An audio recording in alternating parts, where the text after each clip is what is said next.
You're not getting a dime from me, Donald Trump. I am not going to pay back my student loans. If you stop making payments, we're going to see that. I'm now stuck with $300,000 in student loans. One way that you can hurt the government is through debt strikes. But what I'm tired of is Republicans talking about, you knew what you were doing, taking out a loan. What the government doesn't understand is once you start taking out a little bit of money that we do have and garnishing it for our student loans, you just gonna give it right back when I apply for government assistance. So go ahead and garnish my wages so I can get my $500 of stamps for my crap, boy. Well, here we are. We're talking about student loans.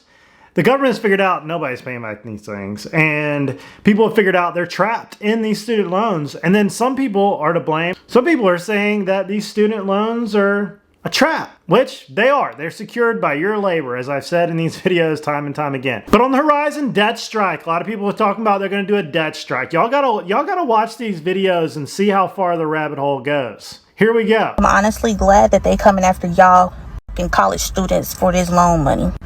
There's no way y'all was easily manipulated into believing that you don't have to pay a loan back. There is no such thing as a loan forgiveness, in my opinion. Joe Biden played with y'all head for all that time. Y'all foolball. Now y'all mad that Trump is coming to collect the funds. Most of y'all can't even find jobs under the degree that y'all got. So that's just money gone out of taxpayers' money after all this. You get me? Just for the record, we will all file bankruptcy and we will all go back to school. You're not getting a dime from us. What? I have 3 degrees. I'll go get another one. I'm a black woman.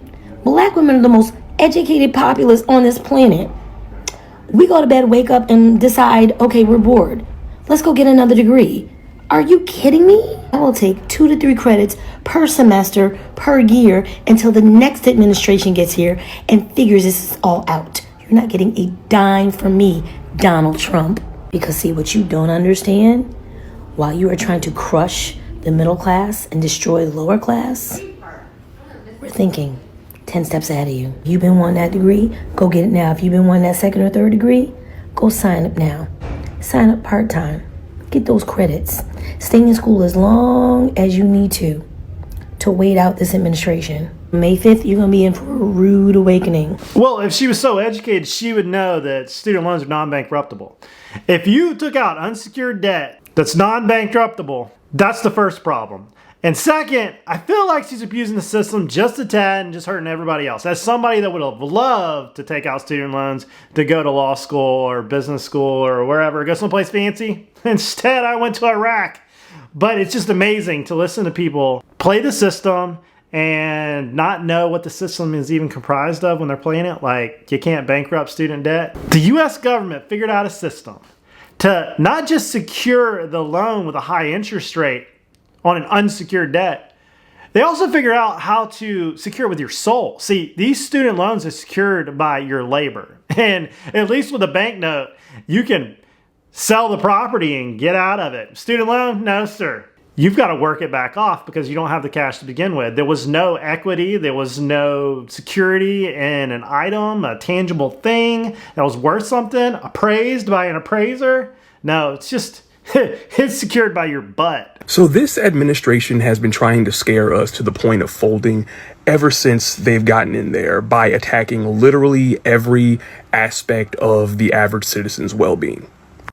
But there is one thing that no matter what they do with it, no matter what laws they pass in regards to it, will never, ever elicit any kind of fear or panic response out of me. And that is my student loans. I am not going to pay back my student loans. I will probably never make another payment for as long as I live. No, I do not have any special arrangements or any kind of benefits or, I'm not getting any kind of forgiveness from a job. I have decided that I am not going to pay that shit back. I owe $160,000 for 2 degrees that have not opened a single door for me. I still work in a park and I make, 15-ish an hour. Those loans haven't earned my money. They don't deserve my money. Maybe if one day I end up with a job in the field that I studied, then maybe I'll think about paying them back. But until then, fuck them. Y'all loaned out 6 figures to a 17-year-old from Ohio to get a film degree, knowing damn well that he was never going to be able to pay that shit back. And most of us with ridiculous debt like that are in the same boat. We were 17 years old. We didn't know shit. And our parents probably didn't know that much about the collegiate world either. So we were literally just doing what everybody told us to do because it's a means to an end. No matter, you have a degree, you're going to make 6 figures one day. And like literally an entire generation was raised on that. And this is what happened. And if you're offended by me saying that I'm not going to pay back my loans because you already paid yours back or you never went to college to begin with, I really can't put into words how pathetic you are for getting upset over somebody's life that has absolutely nothing to do with yours. And yes, self-proclaimed financial expert, I know this will destroy my credit and my financial future. I don't give a fuck. You'll never be able to buy a house. You'll never be able to support a family. I wasn't planning on doing that shit anyway. They could announce tomorrow that they're going to start criminalizing people for not paying back their student loans. I don't care. Lock me up. Wow. I mean, on one hand, we have, a generation, my generation, you were told by these guidance counselors, these academic advisors telling you what you've got to go do with your financial life. And I remember sitting there saying, man, I need to take out this money for law school. But there was this little, fairy on my shoulder. It said, you know what? That's probably not a good idea. $130,000 to go to school. And that's not even including surviving. And I just knew that that was not the way to go. And I can feel the frustration in all of these people's minds about the predicament they're in. But the federal government and these private equity companies figured out a way. Say, here is a contract for your soul. And yes, you can go and frolic for 4 years. And I'll give you the money to do it. Just take this rope and run with it. And that's what they did. They let you put yourself in a bad situation. They'll take the rest of your life to pay it off. And then they secured some laws that says you can't bankrupt it. You can't run away from this loan. If you're trying to give somebody financial advice, the government won't let you do that without a license. But somebody can give you education advice and get you into these private and government loans and get you hundreds of thousands of dollars in debt that you'll never pay off. Well, most people won't pay off. And they can do that, but yet you can't provide financial education to somebody that without a license. I have a problem with how our system, there's a moat to education on one side, and then there's people pushing you to go into these bad financial decisions on the other side. The whole system is just wild. But for him, he'll never get a Social Security check. All that money he pays in Social Security, you'll never see it. They're going to garnish his wages. And I think in the future, they're going to take people's passports. A lot of people are saying, well, I'll just leave and go to Thailand and you'll never get this back. No, they'll take your passport. The federal government will hedge themselves because one of the largest assets on the balance sheet of the federal government is student loans. So not only do they get you in taxes for half your wages, they get you through inflation, which most people don't even notice. It's 10%, whatever you want to fall in the number is. Every year, they tax your savings. Most people don't understand it. They start these foreign wars and all these things with that money. And now they've got you with student loans. Not to mention sales tax, and you get everything you do in life gets taxed. Everything from having a wedding, getting married, buying a car, buying items at the store, state, local, and federal sales tax. You can't even go fishing without paying a license fee. It is crazy. Maybe if you don't have any student loans out right now, you haven't thought about how disastrous this student loan collection by the Trump administration is going to be. Because of predatory lending and outrageous interest rates, there are a lot of people whose student loan repayments every month are more than the income they're bringing in. What do you think that's going to mean for people? They're going to lose their homes. They're going to lose their jobs. And we're not just talking about a few Americans. We're talking about 14 million Americans that are either in default or delinquent on their student loan payments currently. 25 to 45% of Republicans are college educated. Okay? Up to 65% of Democrats are college educated. So who do you think this is going to target the most. What happens when people get their entire paycheck sucked out of their accounts before they can even pay rent or buy groceries? What other option are these people going to have? Homelessness is criminalized in this country. Do you think they're going to stay in this country? This is a way of driving out liberal, college educated people out of this country. And currently, European countries are making efforts to incentivize college educated Americans to go live over there because they know what's about to happen here. I had one young lady in my comment section not a few minutes ago tell me that if they pulled the maximum garnishment out of her paycheck every month, she would be garnished for like 15 years straight. Who's going to stay in the United States when the government is pulling your entire paycheck out of your account for 15 years straight? That's wage slavery. I mean, what else do you... They'll pull it from your account overseas. And they will take your passport. Don't listen to these people on TikTok. This is wild. Like, she is so all over the place. It is not even funny. Granted, I do think that some young people got some bad advice. But if I took out a bridge loan on a piece of real estate and it was 8, 9, 10% hard money, okay, that was a debt that I signed up for. And it is my butt. Everybody signed up for these loans. Granted, you probably should have to have a fiduciary before you sign these things. But if you're an adult, you're an adult. I don't know why it all falls down to Republican or Democrat. It's really a debt note or not. I don't know why they always try to say that one party is more educated than the other. It doesn't. That's irrelevant to the topic. Everybody wants to politicize it. These notes that a lot of people took out years ago under a different administration, the terms are the same. Everybody's like, well, I was told. Let me tell you something, a little of advice. If it is not in writing, it did not count. It does not count. If it is not in the terms of the contract, I don't care what your career counselor said or not, it did not count. If I took out a mortgage on a piece of property and all of a sudden the economy was different when I go to refinance 5 years later, a commercial loan, 5 years later is different. Interest rates are different. The terms are different. The portfolio is different. Whatever, the cash flow is different is in the future. I cannot go back in time or blame wherever that, I cannot blame left or right to that was my choice to take out the loan on that piece of property. It's the same here. You got to pay the piper. It is the quietest, most boring, slow burniest. I still got bills to pay apocalypse we could have ever gotten. I mean, there's no riots. There's no aliens in the sky, no fireballs.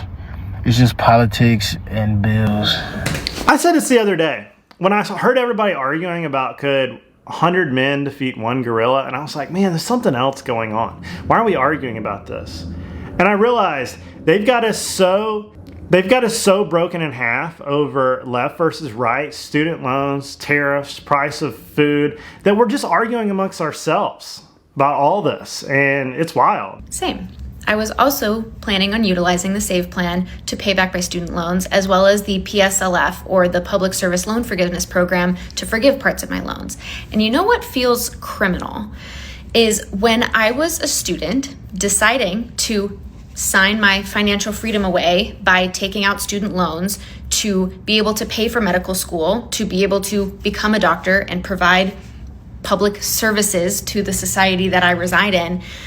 I was told by my loan servicers, by my financial advisors, by my medical school who gave lectures on financial responsibility, that there were all of these options available to us to pay back the loans that we were taking out.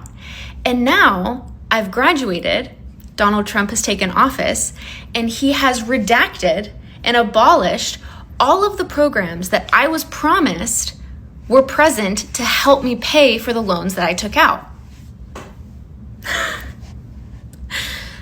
Excuse me? I'm now stuck with $300,000 in student loans that I was told there were feasible pathways for me to responsibly pay off. And now all of those pathways have disappeared. And I'm like, oh, okay, cool, what now? Here's the thing that really pisses me off, in addition.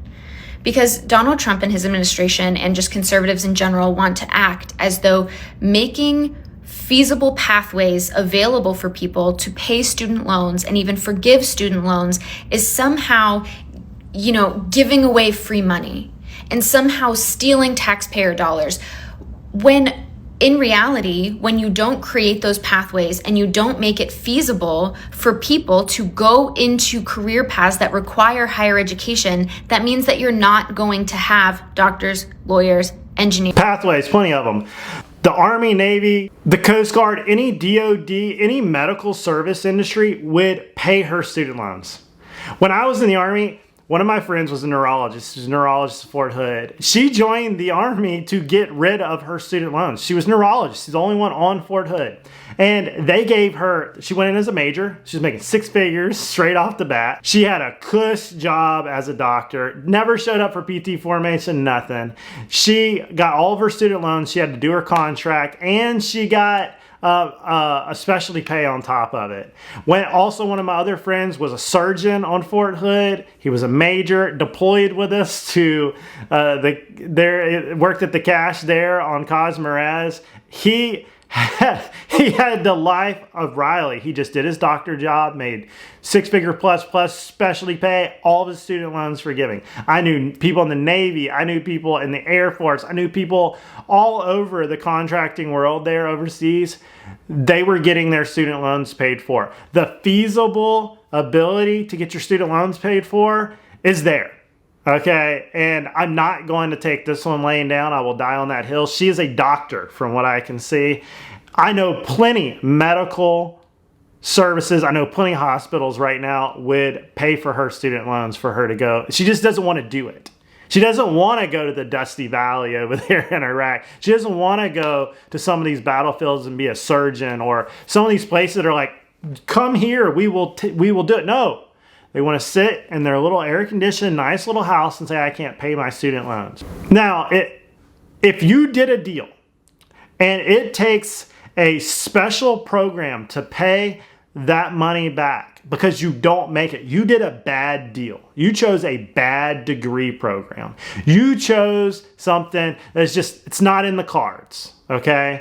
And I don't know what anybody is supposed to tell that person other than, hey, maybe you need to go outside of your degree field and do something that pays more. I know plenty of people that are outside of the degree field. I was outside of my degree field. Heck, I had a criminal justice and legal studies BA. And do I use that on anything I do, whether it's real estate or anything I did in the Army, whatever? Very little. It was a block check for most of us. But it is wild, the entitlement that I hear from some of these people that everything was paid for them in life for the last 4, 5, 6 years, 7 years. And then they're like, oh, well, maybe I should never have to pay that back because federal government bad. No, the federal government created liquidity. Okay, they created money and they threw it out of a helicopter at these students. Okay, and they were like, go and do it. But I got your ass. Okay, and all of a sudden they're mad. They knew it when they took it out. And for her to sit there and say, Donald Trump bad. No, the terms of the contract was signed when she went to medical school. She knew the terms. And this, exactly what I said. I was told, they said, if it's not in writing in the terms of your contract, it does not exist. Fast forward many years later, those programs don't exist anymore. I wanted to go in the JAG program in the Army, okay? I was told that if I did, my 3-4 years, I could then apply to the JAG program. When I got there, 3 to 4 years later, the JAG program was not accepting people and paying for them to go to law school. Poor me. But you know what? I adapted and improvised. That's what these people got to do. If your kid is in an American high school, they don't actually know about enough jobs to be picking a college major. They have no idea what's out there. They have no idea what the jobs are called. They have no idea if a degree is actually necessary to do those things. That's why we have such terrible outcomes for college graduates in our country. The default setting is go to college, figure out the job later. That's insane. That's insane. It's an insane thing to do when the cost of college is $104,000 to $156,000 on average. And it does not take 4 years. It takes 5.5. That is a ridiculous amount of time, money, energy, and youth spent with no clear goal. And they have no clear goal because they do not have the correct information. Your kids, and I'm telling you, I work with 16 to 20-year-olds. Your kids know almost always, and this is nationally. I have worked with kids in all 50 states except Hawaii, which is where my husband and I are from, ironically enough. They almost all those kids, it's the exact same set of jobs they can name all the time. The girls name the same set of jobs and the boys name the same set of jobs. Zero vocational creativity. They only know things they can see with their eyes. And then from that, if they do have an expanded view, an expanded range, like maybe they know 20 different job types, they only know jobs that the counselors or teachers could see with their eyes. Why do all of your daughters want to be psychologists? Because of the limited menu schools teach them from, and because of media. There's a reason why they all want to be firefighters, doctors, nurses, teachers, because that's all they can see. The more you, and even now, with this new push towards the trades that's getting more socially acceptable, still, all trades you can physically see with your eyes. Never once has one of these kids come in and known that they can design fire sprinkler systems. Never once has one of these kids come in and realized they can be an email marketing specialist for a company that they like. Never once has one of these... I agree with her in part. Okay, I agree with her that we weren't told what jobs were out there, what careers were out there. I remember looking at the UWF pamphlet, and I was like, I don't know what any of these correlate to any job, but I was told I needed one of them. This sounds cool. Let's go for it. The other part, I don't agree. It takes $100,000 to get a 4-year education. You go in-state, go to a community college. There's plenty state-offered grants and scholarship programs. State of Florida has one. You make a 3.0 in high school, and they pay 75% of your tuition. There you go. Work some on the side, you'll get there. I mean, there's so many things. I know one professor right now that if you go in the education field, they have scholarships for you. They're begging to get them away. You have to go out there and hustle them. I knew one guy, he wanted to play baseball at Alabama Southern where I was, and he applied to the art scholarship program, and he got it because nobody else applied for it. There are ways out there, but I do think that the advisors, maybe it's the teachers, I don't want to talk bad about teachers, but a lot of times the teachers don't know enough about outside of academia that these jobs exist, that they pigeonhole people into thinking you have to be a doctor, a lawyer, a psychologist, blah, blah, blah. Is to make enough money in my government job to pay for my student loans. I do not expect anybody, not the government, not taxpayers, to repay my student loans. But what I'm tired of is Republicans talking about, you knew what you were doing, taking out a loan, shouldn't expect people to pay it. Nobody expects anybody to pay their student loan, okay? Okay? But let me explain something to you. I'm a teacher. I have student loans. Majority of my colleagues have student loans. We could not be a teacher without student loans. We could not teach your kids in a public school without taking out a student loan. It was not possible. Especially being a teacher, you have an entire semester that you have to work for free in a school for student teaching.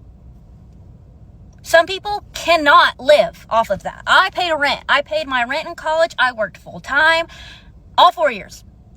And I still have student loans. And no, I don't expect anybody to pay them back. But what I do expect is to make enough money to be able to pay my student loans.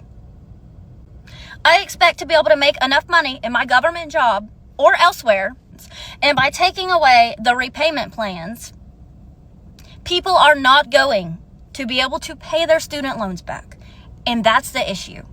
It's because I didn't get to do what they did. I didn't get to frolic for 4 years, rack up a bunch of debt on somebody else's bill, and say I'm never paying it back. I didn't get to do that. I need someone to tell me more about this income-driven repayment plan being suspended on May 5th. Because whoever is making these decisions clearly does not care about American people or citizens at all. I'm not saying that we shouldn't have to repay our loans as students who took out the loans. Yes, we took out the loans. We should repay them monetarily, by service, some way. What people are complaining about is the inequity in banks being bailed out, but not citizens. The inequity of the fact that, how about I overpaid my loans and I'm still waiting for a refund that they gave me documentation that they owe me of 3 years later. The inequity of people trying to pay off their loans and trying to set up a plan, but not being able to get through with a phone call or an email indefinitely. The inequity of only taking out $20,000 in loans, but actually owing $60,000.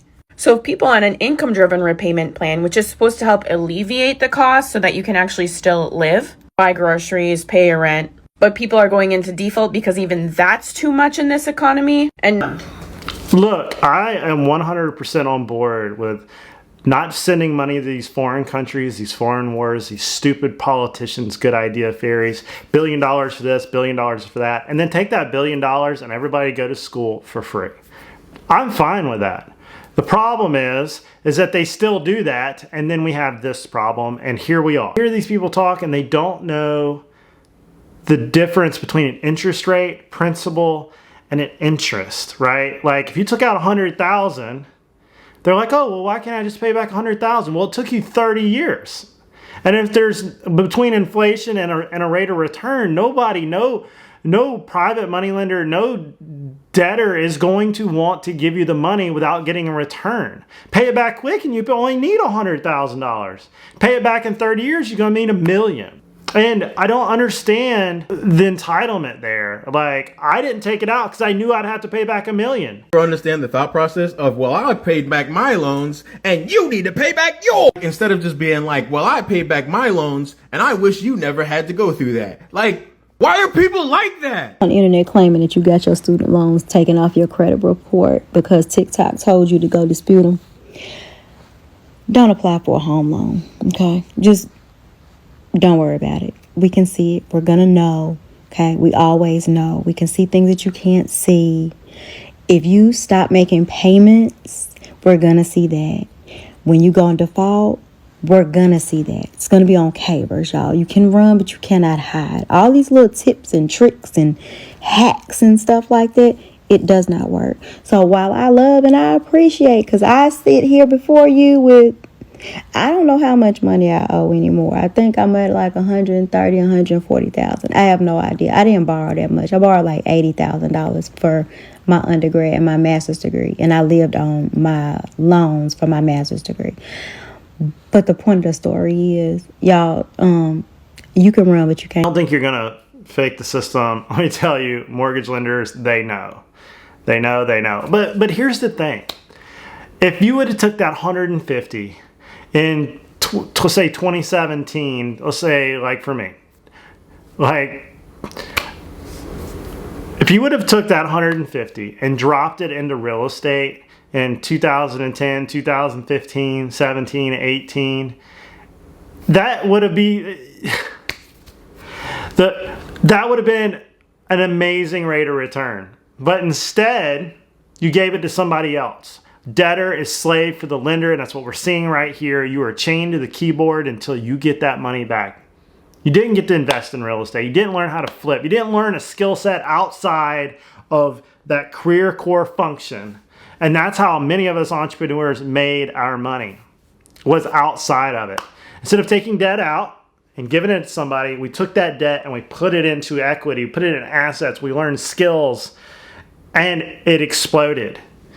That 150 now from 2010, it'd be worth $400,000 or $500,000 now.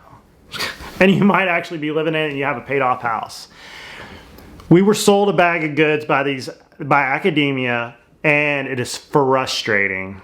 What the government doesn't understand is once you start taking out a little bit of money that we do have and garnishing it for our student loans, you're just going to give it right back when I apply for government assistance. So go ahead and garnish my wages so I can get my $500 of stamps for my crap, boy. It's heartbreaking. Yeah, I know it sounds funny for them to say that or him to say that. But by doing that, his life is going to be wrecked. Like, he will never have wealth. He will never be able to get an apartment. He'll never be able to have good credit, get a car, have the things to build a foundation of life. It sounds funny, and it sounds like you're sticking it to the man, but don't be like that. And sober stuff like this, but I want to take a minute and talk about this, because this is something that people who have student loans hear all the time, is you just don't want to pay the bill. That's not it. That's really not it. So, Lacey, and I don't want to single anybody out in these comments. Like, I think this just comes from a place of fundamental misunderstanding. What I think you don't understand is that people are paying these loans. Like, if you would say to a person who took a student loan, Let's say you borrowed $100,000 and you told that person, all you have to do is pay me the $100,000 back because that's what I gave to you to have an education. Most people would not have a problem with that. Like, I would still disagree that an education should cost that much, and I would still disagree that I have to pay for my education at all, or that you would have to pay for your education at all. But that's the system we have, and whatever, fine. But the loans work differently. So what you don't seem to understand is that if I started today to make $2,000 payments towards my loan, given what the interest rate is and given what I owe, it would take me 37 and a half years to pay that loan back. And by the time I had done that, I would have given the federal government $1 million. $1 million over 40 years, actually 47 years, because I'm 10 years in at this point. $1 million for $150,000 in loans. Like, I'm past the idea of getting student loans forgiven. Whatever. I'm past the point of thinking that no one should have to pay for college because that's the system that we have to set up. All I am asking for is that it be a little fair. That's it. That's all anybody is really asking for here. It's not that we... He seems like a smart person. Comment down below with what you think. I've spoke on this until I'm blue in the face. But it's like he doesn't understand why people would give him the money in the first place, right? Why we would take the money as taxpayers, let the government rent it out to these people, and then them complain about paying interest. You're using somebody else's money. You know, he's got slick back hair. He's got the glasses. He's got the degree behind him. Looks like he's in a nice place. And he's complaining about paying interest. Well, if you don't want to pay the interest, hustle your butt off and pay it quick. Now, I will say that it was rigged against you. You took the fruit from the poisonous tree because you wanted the easy cush life, stay in the air conditioning in college. Now you're paying for it for probably the next 30 years. Or you can use your weekends and your nights, go buy you a old house that needs to be renovated, and when you get done with your 9 to 5, you roll over there to Home Depot and you start swinging some hammers like I did and flip a few properties. Before you know it, you got that 100 grand down. That's what, 3 properties? Do that 2.5, 3 years. I know many people that have made $1 million inside 5 years in real estate. But you gotta work your tail off, and it's hard. You're gonna get in a fight with at least one crackhead, okay? You're gonna meet at least 3 prostitutes, probably 5 bad renters. You're probably gonna crawl under 15, 20 houses. You're gonna make 100 offers. But that's what people do that wanna get ahead.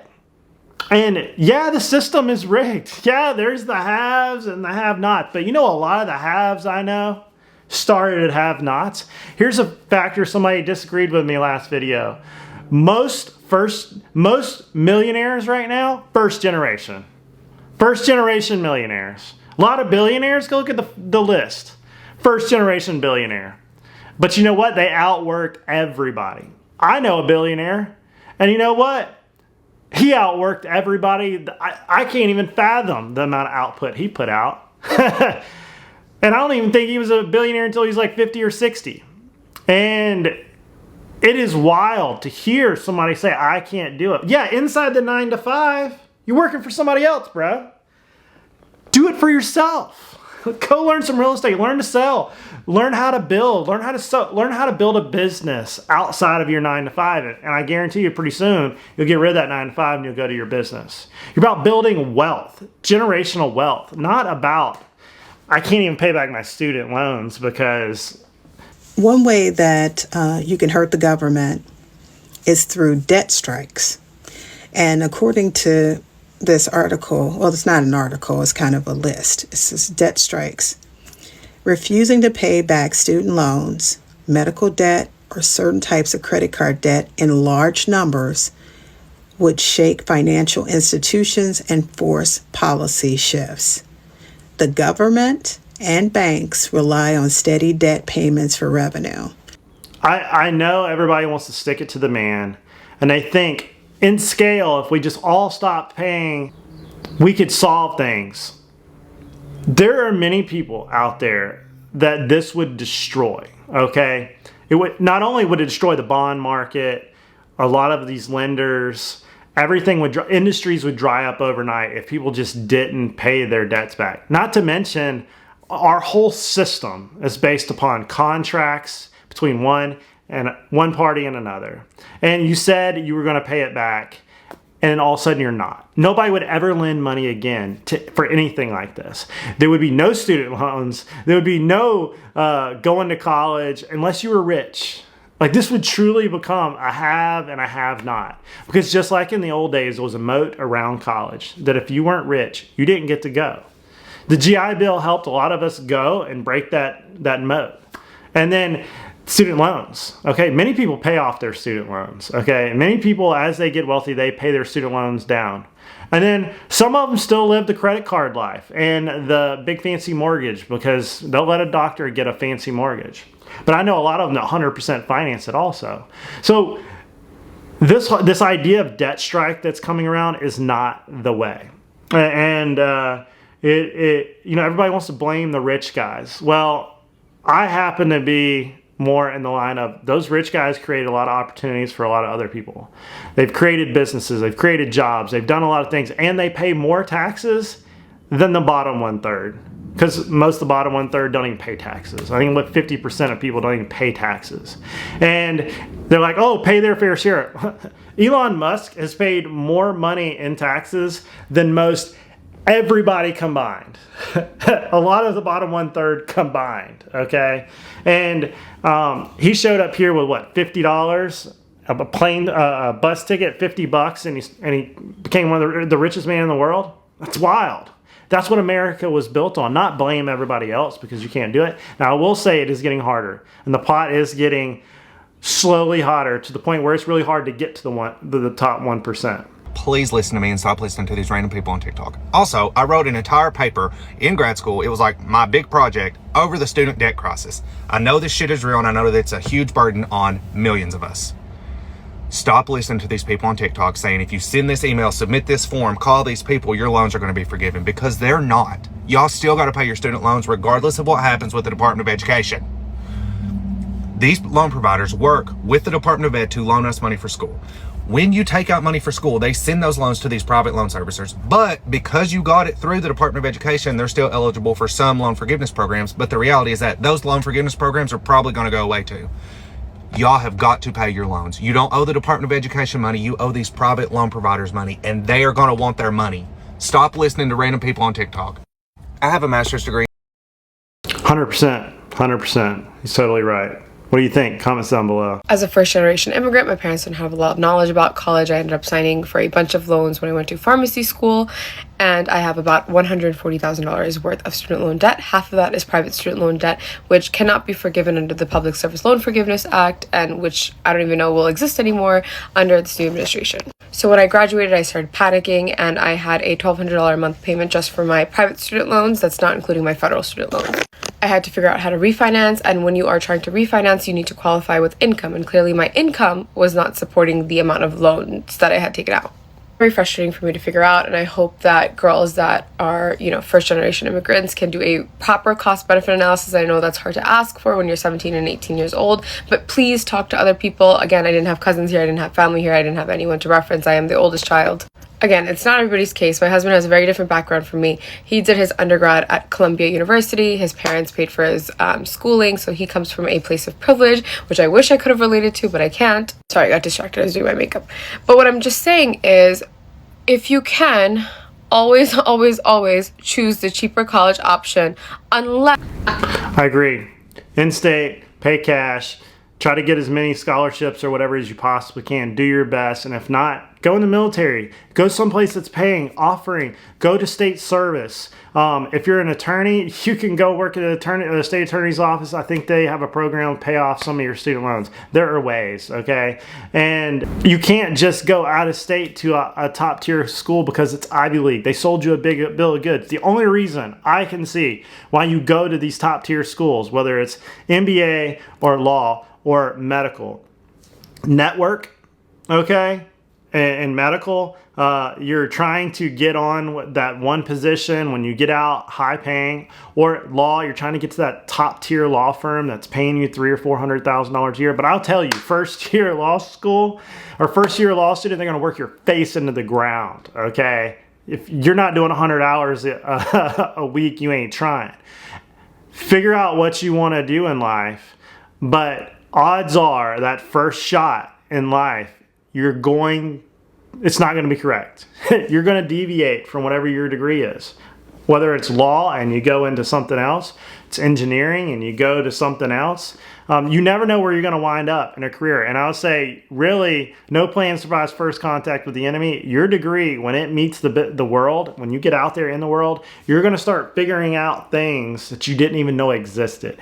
You're going to figure out career fields. When I got into the Army and I saw how civilian contracting worked overseas and how much those guys were making, it was insane. There was these two guys straight out of high school that worked an aerostat balloon over there. Okay, it's this giant balloon that goes up and down and it does aerial observation of the battlefield. They were making $200,000 a piece. Only job they had to do was watch the camera and make sure the storm didn't blow the balloon around, and they just brought it up and down every day. And all they needed was a certificate. If I would have known something like that existed, there was so many jobs out there doing fuel and water and bullets, beans, and Band-Aids and transportation and logistics and building roads and everything overseas. And I mean, they were all starting $150,000, $200,000 a year, and that was 20 years ago, 15 years ago. There's so many things out there. You just got to get in the field and look around and then start learning how to sell yourself. Have a good resume. Learn how to network. Build a book of all your contacts that you had in that field. These are the things you need to hear. A lot of these sob stories, yes, we can sit here and wallow in it. Or we can pick up our rucksack and we can go figure out how to make some money.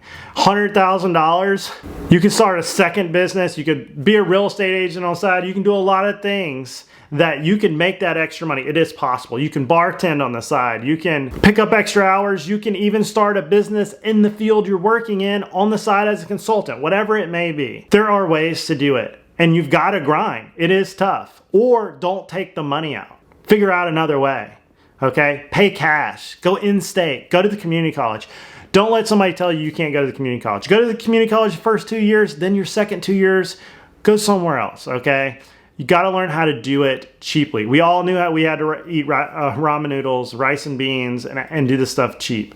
It is possible. But I will tell you this. If you take this money out, you don't read the lines, you don't know what you're doing, you're going to have a rough first half of life trying to pay this back.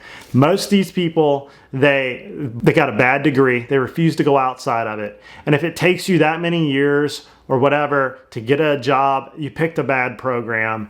Go figure out something else. If the government has to subsidize your repayment, you picked the wrong field. You were sold a bill of goods that just does not compute. That's all I got to say about this. Don't forget to like and subscribe. Comment down below whether you agree with me or you don't. Let's argue about it.